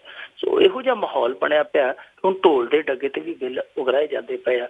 ਪਰ ਦੂਜੇ ਪਾਸੇ ਪਾਵਰਕਾਮ ਦੀ ਜਿਹੜੀ ਪਾਵਰ ਆ ਉਹ ਠੀਕ ਆ ਕਿ ਇਸ ਵਕਤ ਤੇ ਸਹੀ ਦਿਸ਼ਾ ਦੇ ਵਿੱਚ ਕੰਮ ਕਰਦੀ ਪਈ ਆ, ਪਰ ਜੋ ਉਹਨੇ ਅਤੀਤ ਦੇ ਵਿੱਚ ਕੰਮ ਕੀਤੇ ਆ ਉਹ ਲੋਕਾਂ ਨੂੰ ਹਜ਼ਮ ਨਹੀਂ ਹੋ ਰਹੇ। ਹੁਣ ਸਾਰੇ ਲੋਕ ਇਹ ਗੱਲ ਕਹਿਣ ਡਏ ਆ ਕਿ ਭਾਈ ਤੁਸੀਂ ਸਾਡੀਆਂ ਤਾਰਾਂ ਕੱਟੀ ਜਾਂਦੇ, ਵਾਟਰ ਵਰਕਸਾਂ ਦੀਆਂ ਤਾਰਾਂ ਕੱਟ ਦਿੱਤੀਆਂ, RO ਪਲਾਂਟ ਸਨ ਜਿਹੜੇ ਉਹਨਾਂ ਦੀਆਂ ਤਾਰਾਂ ਕੱਟ ਦਿੱਤੀਆਂ, ਜਿਹੜੇ ਸਾਡੇ ਇੱਥੇ ਸ਼ਹਿਰਾਂ ਦੇ ਵਿੱਚ ਇਸ ਤਰ੍ਹਾਂ ਦੇ ਜਿਹੜੇ ਸੀਵਰੇਜ ਕਨੈਕਸ਼ਨ ਸਨ ਉਹ ਕੱਟ ਦਿੱਤੇ ਗਏ। ਬਹੁਤ ਸਾਰੀਆਂ ਜਿਹੜੀਆਂ ਪ੍ਰਸ਼ਾਸਨਿਕ ਇਕਾਈਆਂ, ਸੰਸਥਾਵਾਂ, ਉਹਨਾਂ ਦੇ ਦਫ਼ਤਰਾਂ ਦੇ ਕਨੈਕਸ਼ਨ ਕੱਟ ਦਿੱਤੇ ਗਏ। ਸਭ ਕੁਝ ਤੁਸੀਂ ਕੱਟੇ, ਠੀਕ ਹੈ, ਠੀਕ ਕੀਤਾ। ਪਰ ਜੋ ਤੁਸੀਂ ਜਿਸ ਸਮੇਂ ਜੋ ਤੁਸੀਂ ਚੁੱਪ ਵੱਟੀ ਰੱਖੀ, ਜਦੋਂ ਨਿੱਜੀ ਥਰਮਲ ਪਲਾਂਟਾਂ ਦਾ 1200 ਕਰੋੜ ਰੁਪਈਆ ਇਸ ਕਰਕੇ ਮਾਫ ਕਰ ਦਿੱਤਾ ਗਿਆ ਕਿਉਂਕਿ ਜੀ ਉਹ ਸੁਖਬੀਰ ਸਿੰਘ ਬਾਦਲ ਦੇ ਡ੍ਰੀਮ ਪ੍ਰੋਜੈਕਟ ਦੇ ਇੱਕ ਪੁਰਜੇ ਸਨ। ਕਿਉਂਕਿ ਦੇਖੋ ਸਾਡੇ ਇੱਥੇ ਨਿੱਜੀ ਥਰਮਲ ਪਲਾਂਟ ਲਿਆਂਦੇ ਔਰ ਉਹਨਾਂ ਦੇ ਵਿੱਚ ਇੱਕ ਐਗਰੀਮੈਂਟ ਹੋਇਆ ਸੀ ਕਿ ਜੇ ਮਿੱਥੇ ਸਮੇਂ ਦੇ ਵਿੱਚ ਇਹ ਆਪਣੇ ਥਰਮਲ ਪਲਾਂਟ ਜਿਹੜੇ ਨੇਪਰੇ ਨਹੀਂ ਚੜ੍ਹਦੇ ਤਾਂ ਉਸ ਸੂਰਤ ਦੇ ਵਿੱਚ ਇਹਨਾਂ ਨੂੰ ਜੁਰਮਾਨਾ ਲੱਗੇਗਾ। ਔਰ ਉਹ ਜੁਰਮਾਨਾ ਬਣਦਾ ਸੀ 1230 ਕਰੋੜ ਰੁਪਈਆ। ਪਰ 1230 ਕਰੋੜ ਰੁਪਈਆ ਜਿਹੜਾ ਉਹ ਵੱਟੇ ਖਾਤੇ ਪਾ ਦਿੱਤਾ ਗਿਆ, ਉਹਨਾਂ ਨੂੰ ਮਾਫ ਕਰ ਦਿੱਤਾ ਗਿਆ। ਜਦ ਕਿ ਉਹ ਜਿਹੜਾ ਜੁਰਮਾਨਾ ਸੀ ਉਹ ਪਾਵਰਕਾਮ ਦੇ ਹਿੱਸੇ ਚ ਆਉਂਦਾ ਸੀ। ਪਾਵਰਕਾਮ ਨੂੰ ਉਹ ਜੁਰਮਾਨਾ ਮਿਲਣਾ ਸੀ, ਪਰ ਪਾਵਰਕਾਮ ਉਸ ਸਮੇਂ ਪਾਵਰਲੈਸ ਸੀਗਾ, ਚੁੱਪ ਕਰਕੇ ਤਮਾਸ਼ਾ ਦੇਖਦਾ ਰਿਹਾ। ਹੁਣ ਇਹੋ ਜਿਹੇ ਜਿਹੜੇ ਸਵਾਲ ਆ ਉਹਨਾਂ ਦਾ ਜਵਾਬ ਪਾਵਰਕਾਮ ਨਹੀਂ ਦਿੰਦਾ। ਬਸ ਤੇ ਬਸ ਇਹ ਜਵਾਬ ਲੈਂਦਾ ਕਿ ਹਾਂਜੀ ਤੁਸੀਂ ਬਿੱਲ ਭਰਨਾ ਹੈ ਕਿ ਨਹੀਂ ਭਰਨਾ। ਬਿਲਕੁਲ ਜੀ, ਸਵਾਲ ਤੇ ਪਾਵਰਕਾਮ ਤੇ ਉੱਠਦੇ ਹੀ ਆ। ਤਾਂ ਬਹੁਤ ਬਹੁਤ ਤੁਹਾਡਾ ਧੰਨਵਾਦ ਜੀ। ਜੀ ਸ਼ੁਕਰੀਆ ਜੀ। ਅਤੇ ਜੀ ਸਰੋਤੇ, ਸਨ ਸਾਡੇ ਨਾਲ ਜੁੜੇ ਮਿੰਟੂ ਗੁਰਸਰੀਆ ਜੀ, ਜੋ ਪੰਜਾਬ ਭਰ ਦੇ ਵਿੱਚ ਜਾਂ ਹੋਰ ਭਾਰਤ ਦੇ ਵਿੱਚ ਜੋ ਵੀ ਉੱਥਲ ਪੁੱਥਲ ਹੁੰਦੀ ਆ ਉਸ ਦੀ ਆਪਾਂ ਗੱਲਬਾਤ ਕਰਦੇ ਹਾਂ। ਹੁਣ ਇਸੇ ਦੇ ਨਾਲ ਅੱਜ ਦਾ ਬੁਲਟਨ ਇੱਥੇ ਹੀ ਸਮਾਪਤ। ਹੁਣ ਬਲਵਿੰਦਰ ਕੌਰ ਵੱਲੋਂ ਵੀ ਆਪ ਸਭ ਨੂੰ ਹੀ ਪਿਆਰ ਭਰੀ ਸਤਿ ਸ੍ਰੀ ਅਕਾਲ।